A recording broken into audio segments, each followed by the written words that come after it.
Bonjour, bonsoir, bienvenue dans votre mois Senna. Aujourd'hui, 5 victoires d'Ayrton Senna. La première, Estoril 85. Première victoire, notamment première victoire sous la pluie. Un temps pas possible. Et première victoire de Lotus depuis la mort de son fondateur en 1982. Donc, il y a eu 6 mois entre les deux Grands Prix du Portugal, 84 et 85. Entre-temps, ils ont refait le tarmac. Il y avait déjà plu le vendredi, mais le samedi, c'était sec. Donc, Senna a signé la pole. Dimanche matin, c'est encore sec au moment du warm-up. Mais au moment de la course, il pleut. Et la direction de course a décidé de se torcher le cul avec la sécurité et de les lancer alors que les conditions étaient catastrophiques. Senna va réaliser un départ parfait. Et Senna et De Angelis vont être en tête assez rapidement. Senna va avoir 3 secondes d'avance au bout de 3 tours. 6 secondes au bout de 6. Prost et Alboreto vont se rapprocher au 9e tour. 12 secondes entre Senna et De Angelis au bout de 12 tours. Prost va rester un petit peu bloqué derrière De Angelis. Il va notamment tenter de le dépasser au 12e tour. 17 secondes au bout de 15 tours. Au 16e tour, la pluie va redoubler d'intensité. Au 20e tour, il y aura 30 secondes d'avance entre Senna et De Angelis. Senna va même mettre un tour à Lauda, le champion en titre. De Angelis va se prendre 37 secondes au bout de 30 tours. Prost va se mettre au tas au 31e tour. Au 35e tour, c'est 47 secondes d'avance entre Senna et De Angelis. Les conditions vont être désastreuses à partir du 38e tour. Il va vraiment avoir un temps archi pourri. De Angelis va commencer à connaître des problèmes techniques. Et donc, Alboreto va le doubler. Et au 44e tour, Senna-Alboreto, c'est un écart d'1 minute. L'Averse va redoubler au 45e tour. 1 minute 6 au bout de 49 tours. Tambay va revenir sur De Angelis à partir du 58e tour. Au 60e tour, on a un classement, ça donne Senna leader, Alboreto avec 1 minute. De Angelis à 1 tour, Tambay à 1 tour, Mansell à 2 tours et Bellof à 2 tours. Au 65e tour, la direction de course va décider d'arrêter l'épreuve au 67e tour parce qu'il va y avoir eu les 2 heures. Et au 67e tour, Senna va gagner devant Alboreto et Tambay. Là, les gars chez Lotus vont littéralement sauter de joie et vont véritablement sauter de joie parce que ça fait quand même plusieurs années qu'ils n'ont pas gagné depuis le Grand Prix d'Autriche 82. Et Ayrton Senna, à ses 25 ans, va signer sa première victoire et va être vraiment très heureux. Ducat Rouge va être en admiration devant son pilote, mais beaucoup de pilotes vont gueuler parce que les conditions au niveau de la sécurité étaient catastrophiques. Alors, Japon 88, alors pourquoi c'est une grande victoire? Déjà, il va rater son départ, mais il va quand même gagner son titre sur le circuit de Honda à Suzuka. Mercredi 12 octobre 88, Balestre donne une conférence de presse dans le vaste bureau de la FIA, place de la Concorde à Paris. Après une longue allocution, il laisse la parole à la presse. Stéphane Bardet, un jeune journaliste de l'équipe, lui pose une question inattendue. Monsieur le Président, nous avons reçu des informations du Brésil selon lesquelles vous avez promis au président de la Confédération brésilienne du sport automobile des conditions techniques égales pour Senna et Prost lors du Grand Prix du Japon. Qu'avez-vous à dire sur ce sujet? Balestre tombe des nues. Mais ça devait rester confidentiel, glisse-t-il à mi-voix à Yvon Léon, son voisin de table. L'affaire Honda est lancée. En effet, il y a déjà énormément de suspicions sur le fait que Honda ne traite pas de manière égale ses pilotes. Ça avait déjà été le cas en 87, où Mansell n'avait pas eu les bons moteurs par rapport à Piquet. En effet, Honda est stratège. Le Brésil est un marché beaucoup plus gros à l'époque que l'Angleterre ou la France, et donc il privilégie les pilotes brésiliens. De 2, Mansell n'était pas apprécié parce que c'est un gros lourdeau et les Japonais n'aiment pas des buffles comme Mansell. Et il ne faut pas oublier que Honda est fou amoureux d'Ayrton Senna et de son feeling technique. Et oui, il ne faut pas oublier que McLaren Honda en 88, McLaren c'est l'équipe de Prost, Honda c'est le moteur de Senna et donc il y a beaucoup de bisbilles. Donc voilà, il y a énormément de discussions.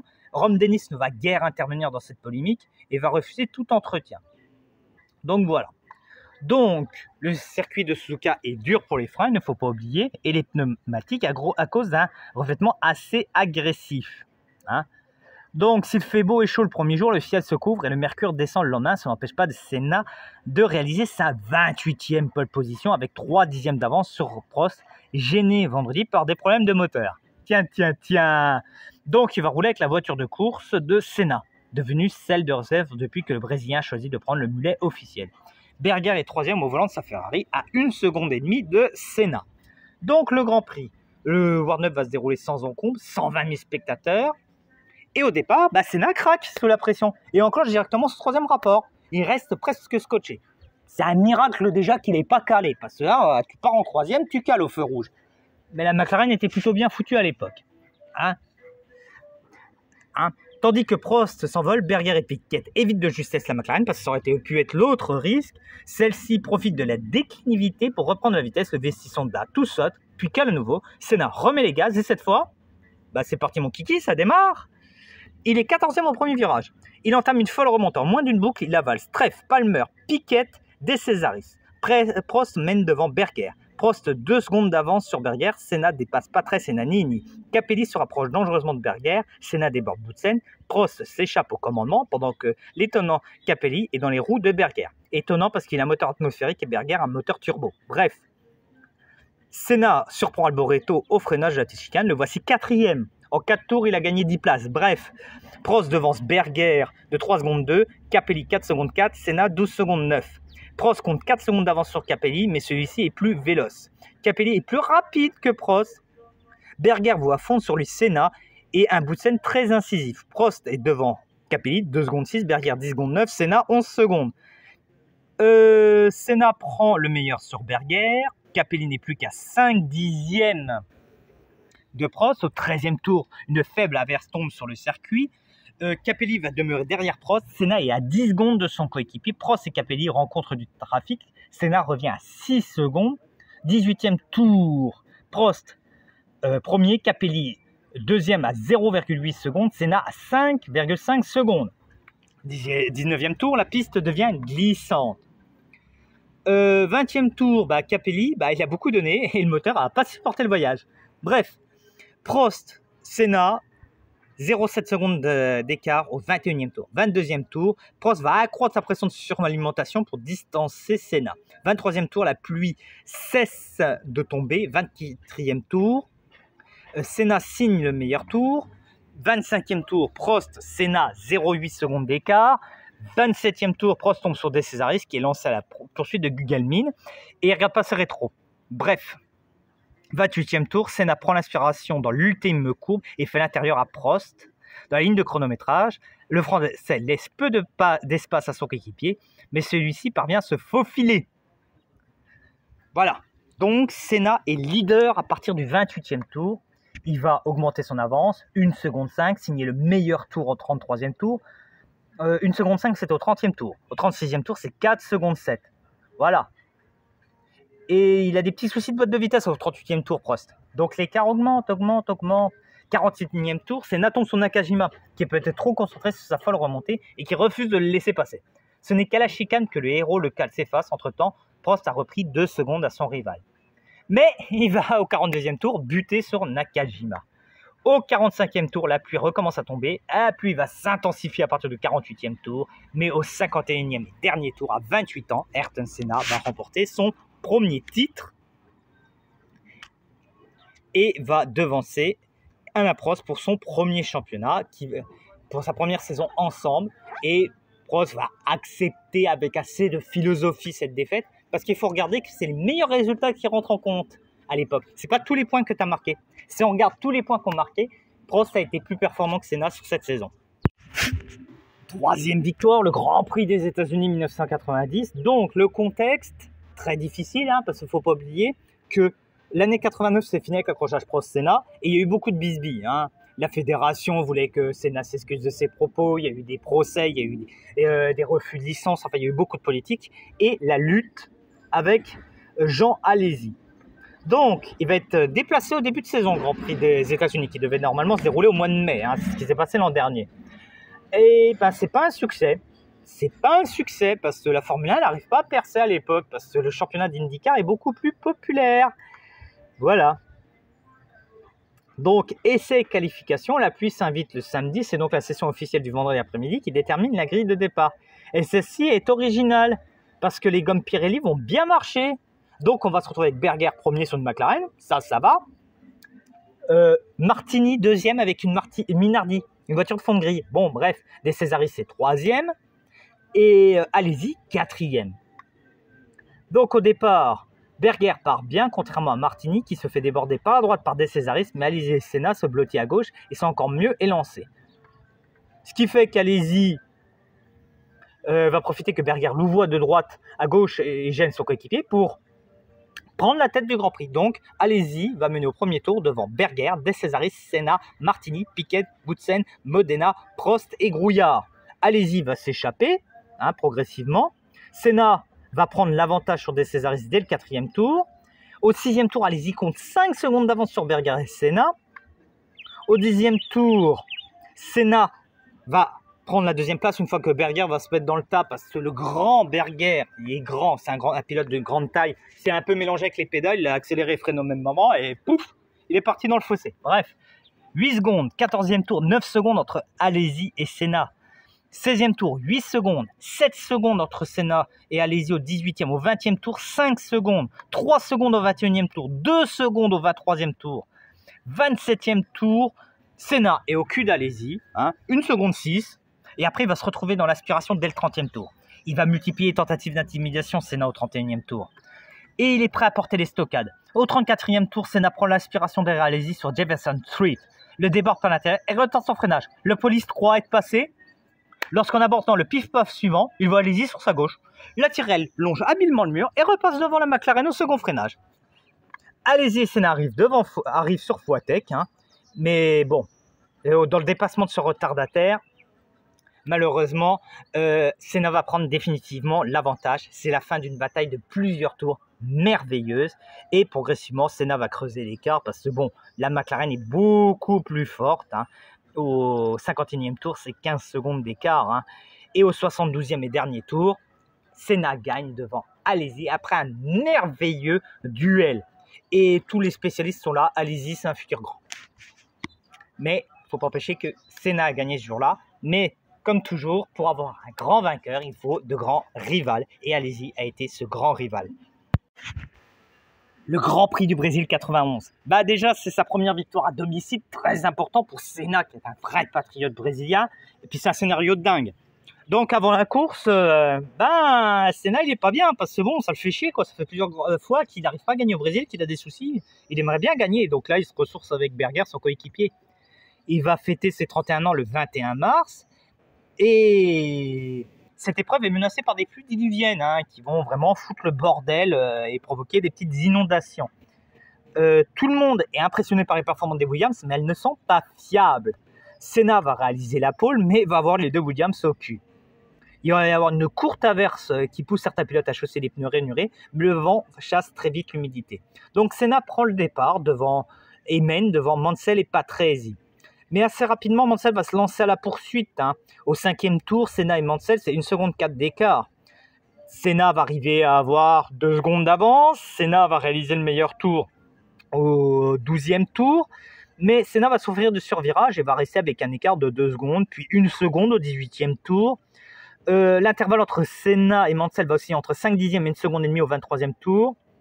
Au 25e tour, Mansell est dans la boîte de Senna. Au 26e tour, il va rentrer au stand pour changer les gommes. Mais ces mécaniciens sont très pros, mais hélas, ils cafouillent au moment d'enclencher la première. Parce que la boîte de vitesse Williams a posé énormément de problèmes en 91. Et quand Mansell enclenche la première, ça va pas vouloir. Bon, bref. Donc Senna va compter 3 secondes d'avance sous Patrese au 28e tour. Mais Patrese va s'arrêter au stand. Donc 30e tour, 7,2 secondes entre Senna et Mansell. Mansell va améliorer ses chronos. 6 secondes au 34e tour entre Senna et Mansell. 3 secondes au 40e tour. 46e tour. Pouf, plus de 3e vitesse. C'est con ça. Plus de 3e vitesse pour Senna. Donc Mansell va concéder 6 secondes à Senna. Et 4 secondes au 49e tour. 6 secondes au 48e. 49e tour, 4 secondes. 15 secondes au 50e tour. Parce qu'il va y avoir des soucis avec un retardataire. Mansell va remplacer ses pneus au 51e tour. 52e tour, Senna va avoir 34 secondes d'avance sur Mansell. Malheureusement, le secteur de vitesse de la McLaren est tellement déréglé. Il a perdu la 3e, là il vient de perdre la 5e vitesse. Bref. Et la pluie commence à tomber. Il perd l'usage de ses second et 4e rapports. Son levier est dorénavant bloqué sur la 6e vitesse. Nous sommes au 56e tour, il ne lui reste qu'une vitesse, c'est la 6e. Donc l'écart se casse la gueule. 57e tour, Mansell est à 21 secondes. 18 secondes au 59e tour, mais au 60e tour, Mansell il arrive en fin de ligne droite, il est en 6e, bah, je vais descendre, 5, 4, 3, bah, perdu. La boîte de vitesse, elle va se mettre en mode neutre, il va nous faire un spin, Mansell, bah, c'est Mansell, hein, il va appuyer sur l'accélérateur comme un gros bourrin, et va déglinguer littéralement la boîte de vitesse. Donc, ben, Senna, maintenant, il est content parce qu'au 61e tour, c'est Patrese qui a 48 secondes de marge. Mais la situation est intenable hein, parce qu'au 62e tour, il ne peut plus toucher le levier. S'il le touche, la boîte de vitesse pète définitivement, c'est terminé pour lui. Il n'a plus de frein moteur, elle est très délicate à conduire, elle tremble, elle le secoue dans tous les sens, la tétanie musculaire, la chaleur, l'humidité. Enfin, c'est une catastrophe. Hein. Là, c'est vraiment une catastrophe. Et là, l'écart se casse la figure. 26 secondes au 64e tour, 19 secondes au 65e tour, 4 secondes au tour, il lui reprend Patrese. 68e tour, les mains crispées sur son volant, Senna souffre le martyre, d'autant que la pluie s'intensifie. 69e tour, Patrese est à 4 secondes.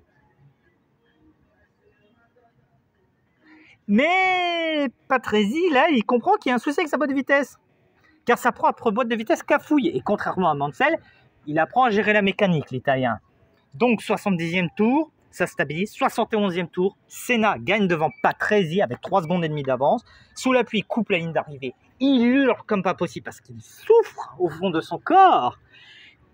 Et il arrête la voiture sur la ligne droite et les médecins sont obligés de le sortir de la voiture à Senna parce qu'il est totalement tétani. Il monte sur le podium, il manque de se casser la figure. On lui donne le trophée, il n'arrive même pas à soulever la coupe parce qu'il a les bras tétanisés. Et il va lui falloir des jours et des jours entiers pour récupérer de ce merveilleux effort, de cette performance légendaire. Adélaïde 93, c'est le clap de fin. C'est la dernière course de Prost, la dernière course chez McLaren, la fin de la rivalité. Donc voilà, le contexte est simple. Prost voudrait gagner sa dernière course. Ayrton fait ses adieux à McLaren et c'est beaucoup d'émotions, 6 ans dans une équipe, donc voilà. Il y a une lutte entre Damon Hill et Ayrton Senna pour savoir qui c'est qui sera vice-champion du monde. Senna va retrouver la pole. Lors du débriefing, Bunserat va lancer un petit message à Alain Prost pour le remercier pour tout ce qu'il a fait. Premier départ, Katayama cale. Deuxième départ, cette fois c'est Irvine qui cale. Troisième départ, tout le monde s'envole bien. Senna va mener devant Prost. Voilà, il va même rouler 1 seconde plus vite. Il va y avoir un écart tout constant pendant la course. 3 secondes au 23e tour. Prost va rester un petit peu bloqué derrière Patrese. Il ne comptait plus que 7 secondes d'avance sur Prost alors qu'il doit changer des pneus. Le problème, c'est que Williams, ils ont raté leur stratégie. Et donc, Prost n'a jamais pu concurrencer Senna sur cette dernière course. Donc, 15 secondes d'avance. Mais 15 secondes d'avance au moment où Prost sort des stands au 30e tour. Prost va se battre, va réduire cet écart à 8 secondes au 40e tour. Mais il va revenir au 51e tour, il n'a plus qu'une demi-seconde avec Prost et va se taper une petite bataille avec son coéquipier. Donc voilà. Donc voilà, après on va arriver sur cette fin de course où la course en elle-même, il n'y a pas vraiment de battle entre Prost et Senna, c'est surtout la fin de course. Senna va brandir un drapeau brésilien, il va quitter McLaren sur une victoire et arriver au parc fermé, il va serrer la main d'Alain Prost pour sceller leur réconciliation. Et normalement, les caméras n'auraient pas dû filmer ce moment-là. Hein. C'est un moment qui a été chopé par les caméras, mais de manière accidentelle. Et surtout au moment du podium, Senna va prendre Prost par la manche et le monter sous le podium. C'est ça, cette image. C'est pour ça qu'on parle d'Adélaïde 93. Parce que c'est la dernière victoire de Senna, c'est la dernière fois qu'on voit Prost et Senna sur un podium. C'est la réconciliation de ces deux titans. J'espère que ce petit résumé des courses vous a plu. Si ça vous a plu, vous pouvez liker, partager, faire de la pub pour la chaîne, ça ferait extrêmement plaisir. Je vous souhaite une bonne fin de journée. Ciao!